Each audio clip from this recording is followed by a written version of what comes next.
You belong to him. You belong to your stupid fucking Mr. asshole. Watson, ano ba ginagawa mo dito? Cousin na magaling sa pagtatago sa podya ng kuya niya.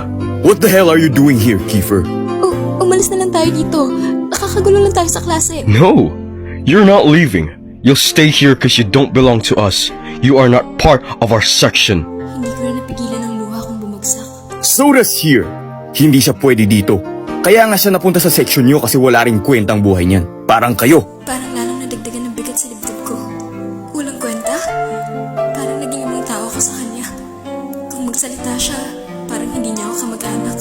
What do you expect, Jay? Oo nga pala. Ayaw niya nga pala akong maging kadugo. Hindi siya bagay sa section niyo. Pero bagay siyang dumikit sa'yo dahil pang pareho kayo. The best thing you should do, idikit mo sa podya mo o pagtutugin mo pusod niyo. Tama na, Kiefer. What the hell? Last time I checked, you're her knight in shining asshole. Now you're dumping her? Buti pa bumalik na kayo sa classroom ninyo. Sayang lang effort mo sa pagkaladkad sa kanya papunta dito. Sa paraan ng pag-uusap nila, pakiramdam ko napakawalang kwento kong tao. Parang akong gamit na damit na pinagpapasapasahan nila.